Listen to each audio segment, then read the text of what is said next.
Welcome, and thank you for tuning in. You're listening to the Beyond 50 radio program. I'm Daniel Davis. As many of us approach midlife, we decide we want to jump out of the ruts and the patterns that perhaps we've created for the first 20, 30, or 40 years of our lives. We want to see ourselves striving for new heights and trying new things, but sometimes we find ourselves a little bit stuck with the old programming, noise, and thoughts as well as conversations that are going on with our mind. On the program today, we're going to be talking about something that you can approach that might be able to help jolt you out of that so you can see the whole world in a different way. Wouldn't we like to know that we can renew and be afresh? After all, brain science is discovering the brain is very plastic, so that means we have the ability to change, to mold, and to do new things. On the program today, we'll be speaking with the Executive Director and President of the Monroe Institute. She has been working in consciousness studies and energy medicine for the past 25 years. She has also worked with Reiki and other healing modalities and headed up large volunteer healing center as well. I'd like to join the Beyond 50 radio program today our guest, Carol Herran of the Monroe Institute. Carol, thank you for joining us here on the Beyond 50 radio program.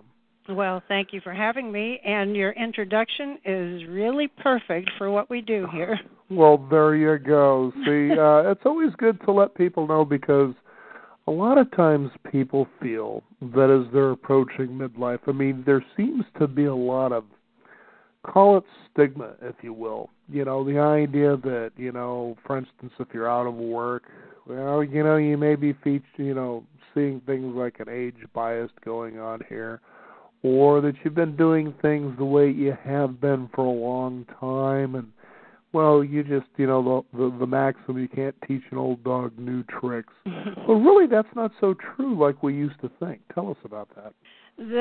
That is true, and as you said in the introduction, the new studies that they're doing on the brain show that our brain really is very plastic, and we can learn new tricks. And what we found here is that with the help of technology, we can learn those new tricks a lot faster and a lot easier because we have a sound technology that actually facilitates changes in your brain. Your brain starts being more active and is able to create these new pathways that the neuroscientists talk about very quickly to help us get a new start and see the world in a different way. And I can assure you that was my experience, and that's why I'm still with the Monroe Institute after 20-some years of coming to my first program here, because it really made me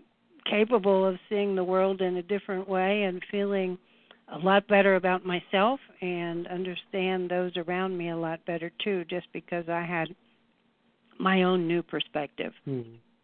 I know I was just recently reading a book called Iconoclast, and the whole idea is that an iconoclast or iconoclastic thinking is the kind of person who actually sees things differently from the rest of the world, and therefore, begin to come up with different solutions or different ways of doing things. And a lot of us, we tend to celebrate that, but yet we don't seem to move in that direction with our lives. What do you think it is that we do? Is it just because you'll hear things, for instance, like, well, that sounds interesting, but this is the way we've always done it. Explain what's going on with the mind, because, in this book and with other, segments that I've done over the years, this is really a physiological phenomenon. It's not something that's genetically passed on or anything like that, but it's really an acquired taste, if you will. Well, and actually that's pretty much what I wrote my thesis about. How we get in the first 3 years of life, we create the basic patterns of behavior that we're going to carry through with us most of our lives, unless there's some kind of intervention to change that. And that's kind of ingrained in our brain patterns, in our neural system in our brains. Mm-hmm. And we, at those first 3 years of life, actually live mostly in delta brainwaves, delta theta brainwaves. We don't use the active beta brainwaves that we're using as adults after about, we start using them about age 13.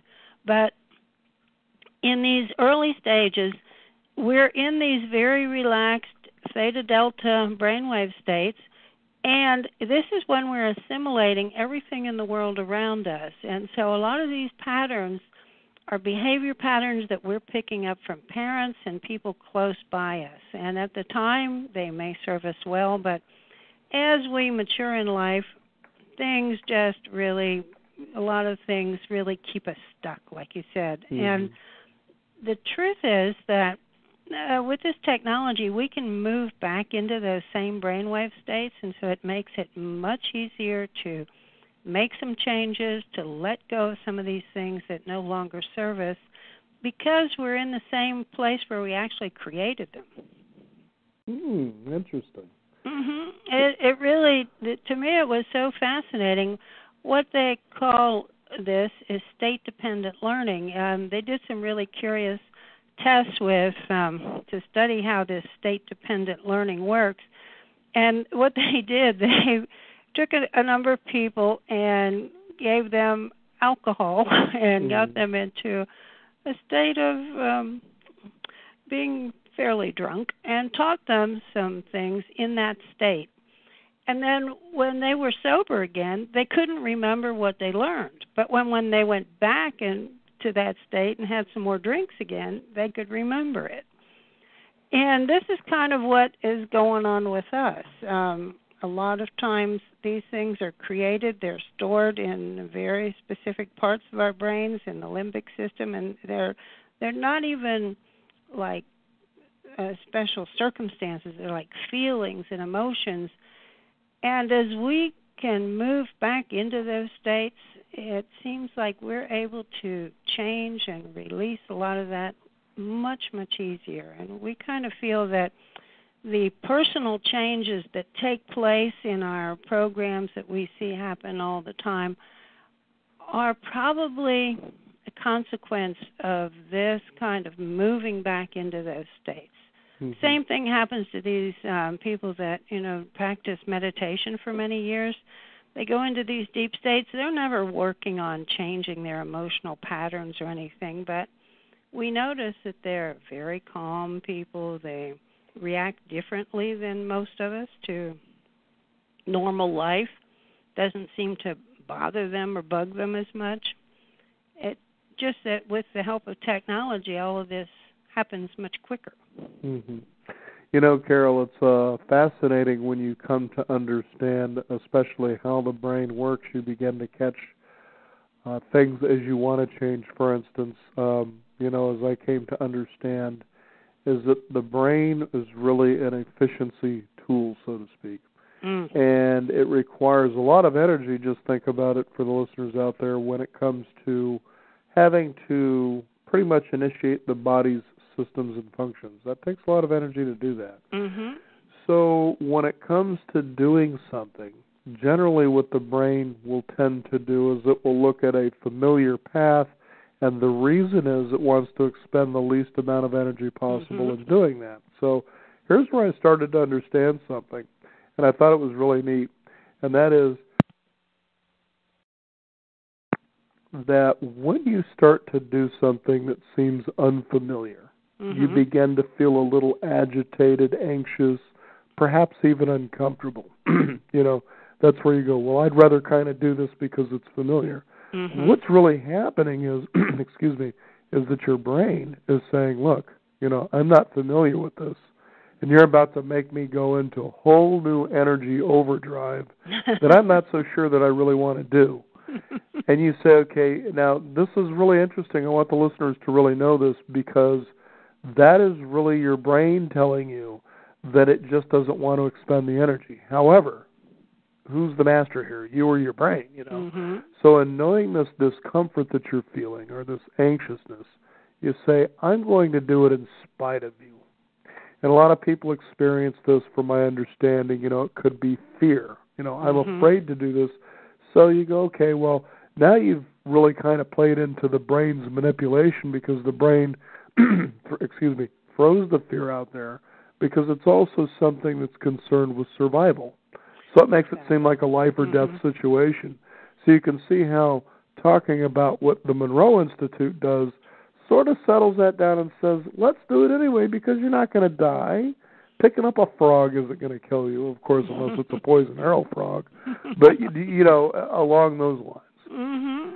Well, and it's kind of funny because what you're saying is the brain does expend a lot of energy moving into these new places. And what we find here is that, people really are moving into new and unknown territory sometimes, but it's done very easily because of the technology. But they really do require more food, and we have sweets, especially because the brain needs the glucose. We have sweets out all the time, and they disappear like it's funny mad. how Jerry Seinfeld's bit was about kids becoming candy idiot morons, trick-or-treating and so forth.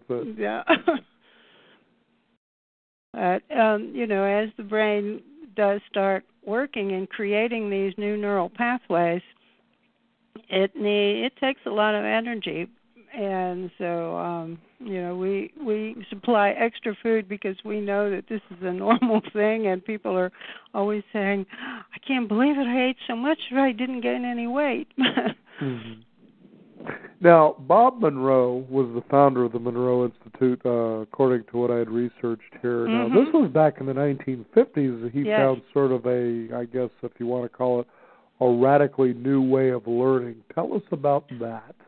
Mm-hmm. Well, he was a radio and television executive, a very successful one. He had some programs that some of your viewers may recognize. I know I did, one called The Shadow. And he was producing these, and television started coming in the 50s, and he was kind of thinking, well, do I really want to do this, or do I want to do something completely different? And just to sort of start researching other possibilities, he started looking into learning during sleep because he had heard that the Russian scientists were doing this. And so he was thinking, well, how do I get people to go to sleep so that we can, into that state of light sleep so we can, play some information for them and they can learn it. And he was commuting from outside of New York City into New York City every day and noticed that as the train tracks made certain noises, people actually would nod off.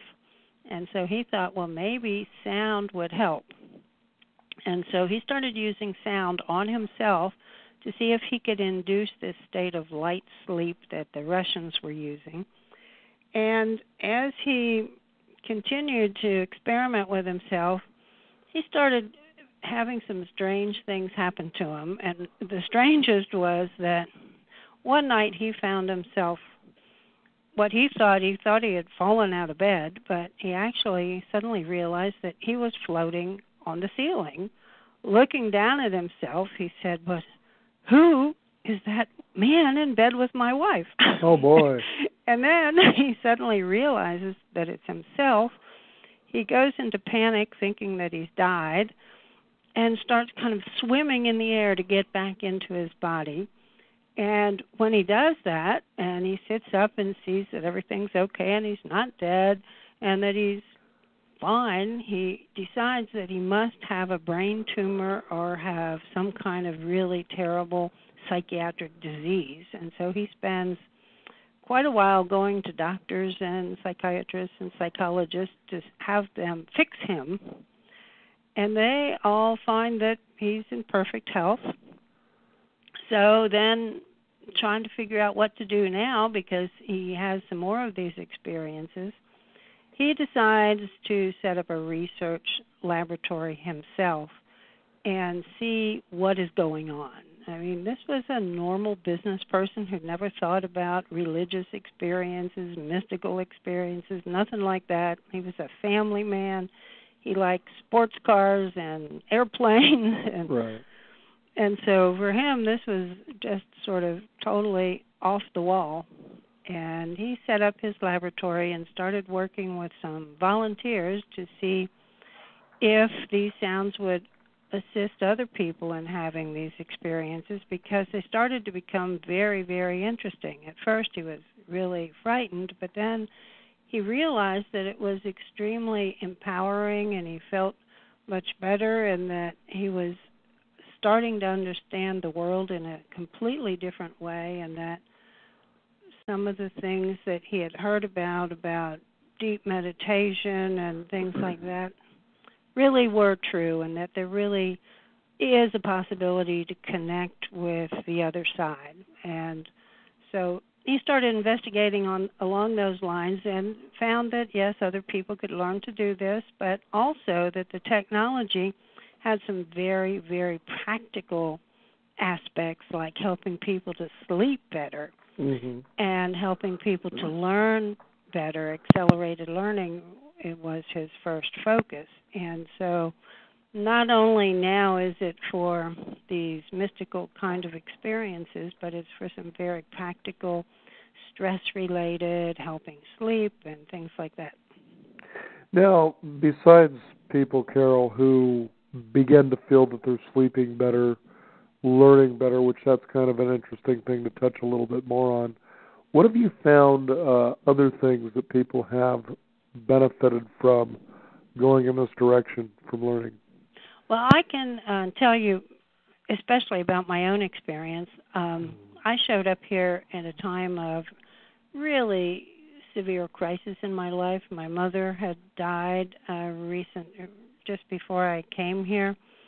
I tried to change the dates, but I couldn't change my airline tickets. But I had just recently divorced, and I had just recently lost my job. And oh, boy.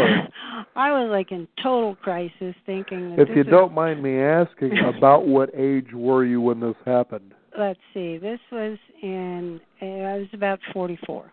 44. See, that's the point I want to get at, because sometimes people, when they begin to be in a situation like that, they start thinking, oh, my God, I'm going to go out there and I'm going to face, the possibility of, like I said, age bias, things like that. So it changes the way they see things, and they get a little trepid about getting out there in the world. So that's why I thought that would... Actually, most of our participants are over 45, 45 to 95 actually, but because it seems to be a time of life when you are trying to find something different. Right, that you really want to get out of, do I want to continue working for someone else, and dealing with the kind of nonsense that you deal with, which is, approval of others, when you're doing good work, and you think, I want to do something for myself. And with today's opportunities, you'd almost have to be out of your mind to work for somebody else. Well, actually, right now I've got 10 bosses, because we're a nonprofit organization, and the board of directors are all my bosses. But like you said before, but I'll go back to my story, because when I came here, apart from being in crisis, I had been not very happy for many years.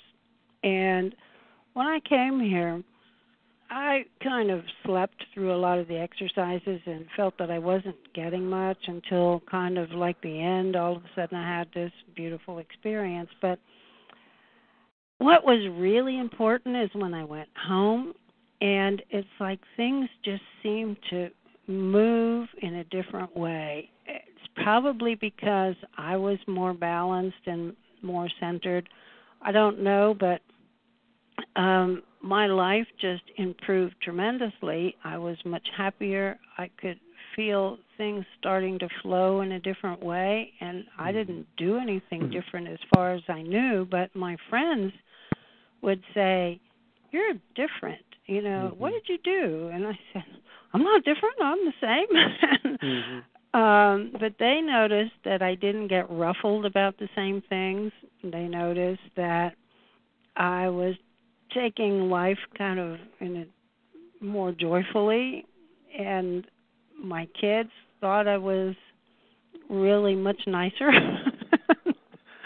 Things like that, at first I didn't notice myself personally, but other people would comment to me. And then I started realizing,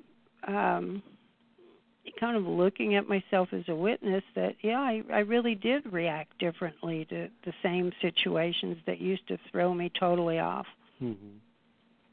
Isn't it interesting, and I'm sure after 25 years of, being in the kind of work that you've been doing and and now here you are, pretty much the head person here at the Monroe Institute, that the subconscious mind is so powerful. Like you said, we sort of go on autopilot, unaware of what we're really doing, what we're saying. And sometimes we even don't know what we're thinking unless we catch ourselves with it.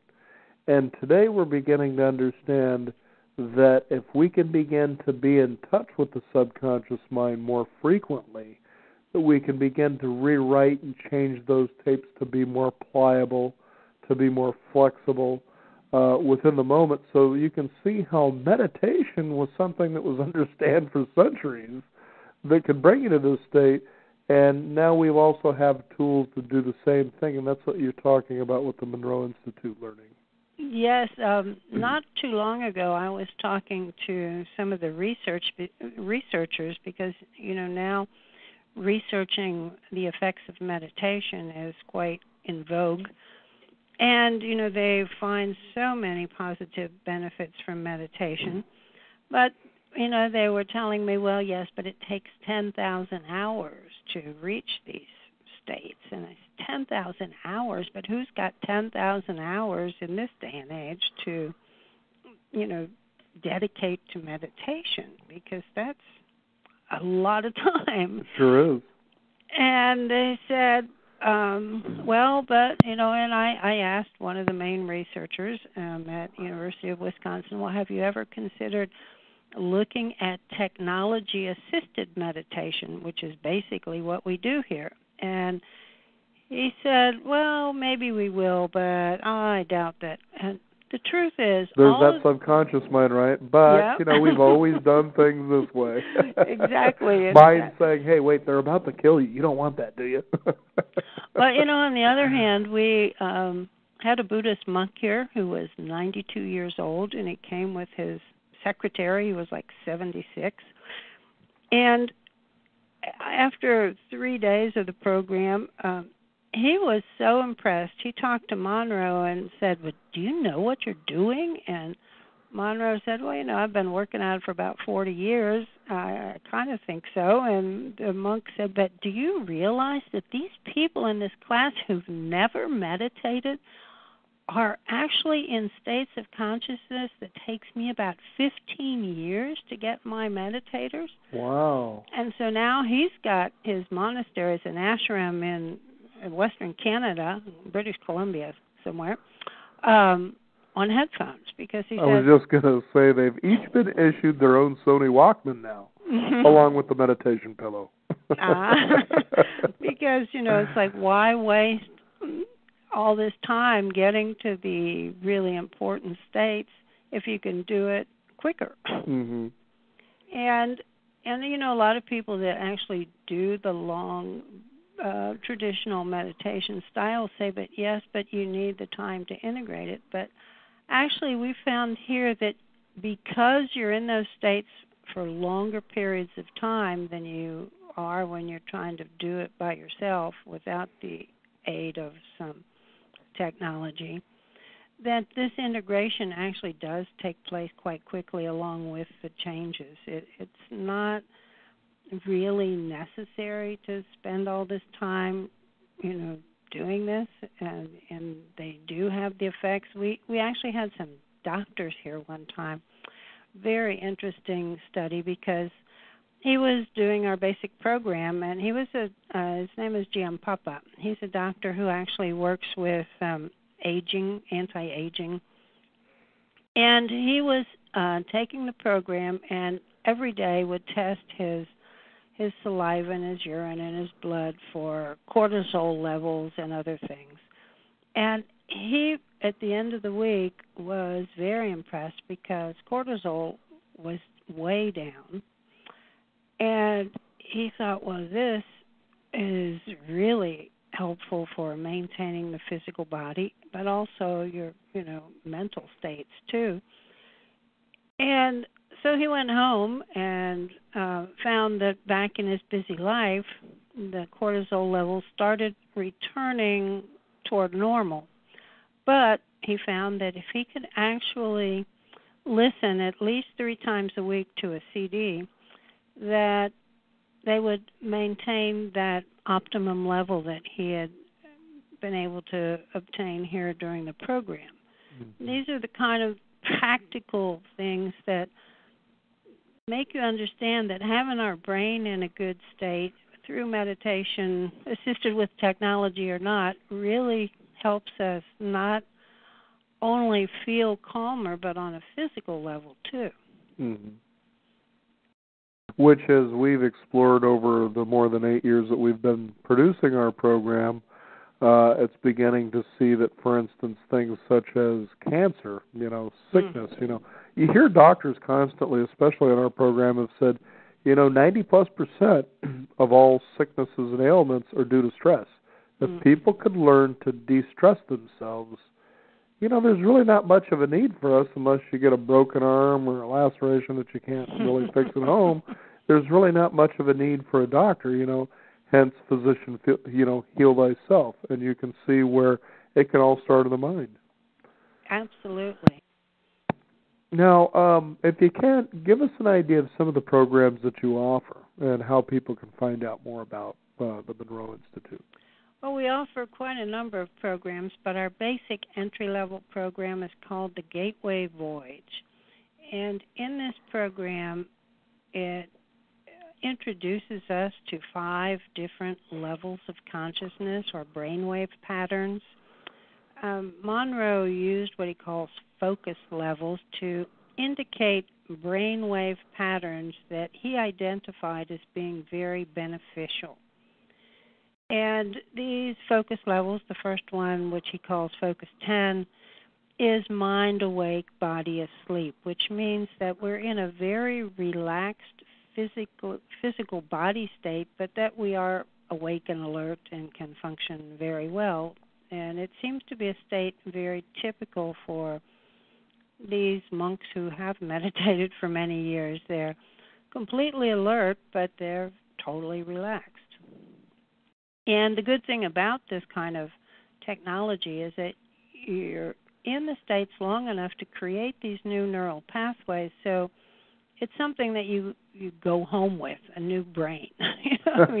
You really do, because the new neural pathways are getting created, so you can move back into these states on your own without the help of CDs or anything. And quite frankly, I use it a lot. Oh, there you go. But then another level is called Focus 12, which is a state of expanded awareness where you can get much more in touch with your intuition and that other knowing that we all have sometimes that kind of brings information in from another level of ourselves. Mm-hmm. Very useful for many aspects of life. Very creative kind of energy also. Another one, Focus 15, is what we call a state of no time. This is where the Zen Buddhist monk got so excited after, his 3 days at the Institute, that because for them to move into this state of beingness or oneness, as he called it, took them about 10 to 15 years. And here it was 3 days into the program, and they were already doing that. And that is a state where it's a very healing state physically. It's also a state where you can manifest things, and of course manifestation right now is a big topic, how you can create the life that you really want. Mm-hmm. And so from these different levels of consciousness, you can do different things.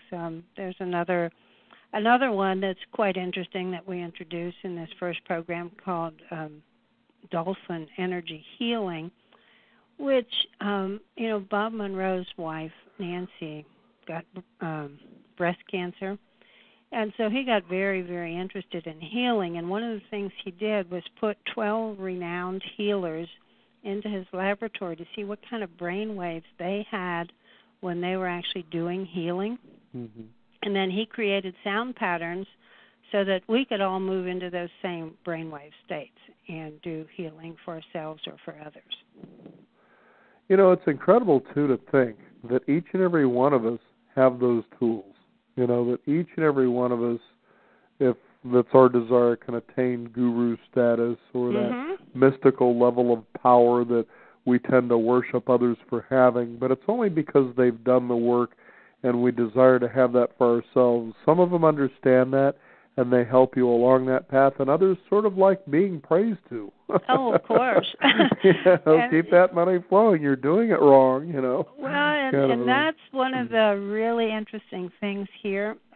Monroe, of course, has passed away, but the whole idea of a guru or anybody knowing more than anybody is completely contrary to the way we work things here. This is all about empowering people to find those latent abilities and develop them in themselves and to find their own answers, because we're totally dogma-free here. It's just tools. Well, and here's the interesting thing, too, Carol, for those who may be religious or have an affiliation with their way of practicing, the way to God, the path to God, is Jesus had actually said, greater things than I you shall do. And it was interesting. I've been in a conversation here and there, and I don't consider myself Christian, but even with Christians saying, yeah, I don't get the message that sometimes I see going out there that the idea is we're supposed to worship Jesus, when he was going around trying to show us what these tools within us we have, and that these people are worshiping me and I don't understand this one. Well, and that is so important, because his message was that we are all equal and that we all do have these possibilities. And, some of us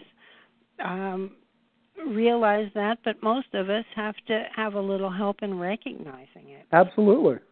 Because, again, we tend to be raised by parents who were raised the way they were. There were ways that we did things. Because of circumstances, you snap back into the survival mode of the brain. You might step out of the cave a little bit more because it feels safe and you realize, okay, I'm learning something a little different. But the thing is you understand or begin to understand, I think, the dynamics of what was also said by Jesus as well, is that ye cannot enter the kingdom without being childlike.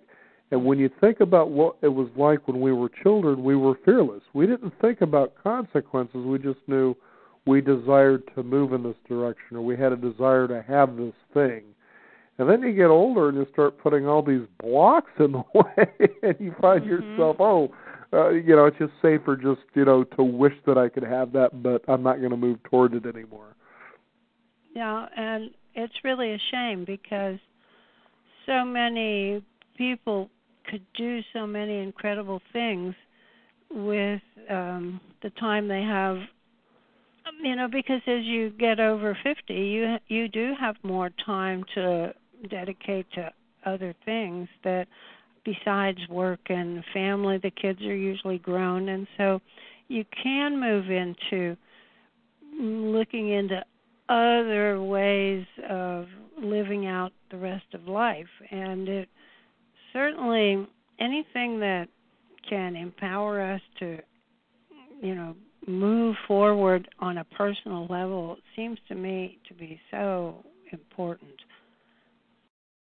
I couldn't agree with you more, Carol. If you could you give our listeners a website they can find out more about this? Because they don't necessarily have to go and attend classes and seminars, although that is available. You also have many CDs, as I understand, that they can listen to at home.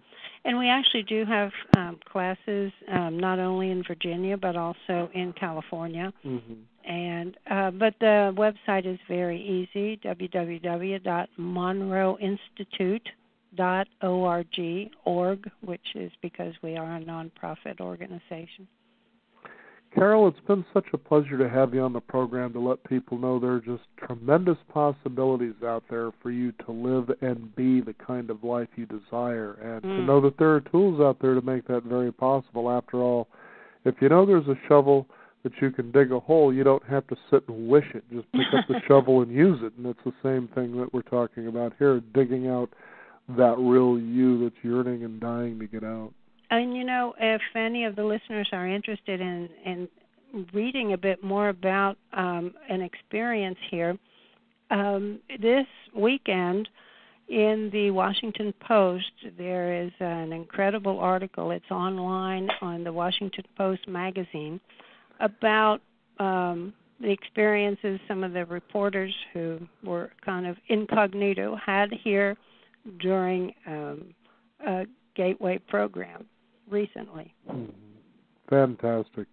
Our guest today, Carol Herran. She's the Executive Director and President of the Monroe Institute, joining us here on the Beyond 50 radio program. Carol, thank you for joining us. Thank you so much, and look forward to talking with you again sometime. You betcha.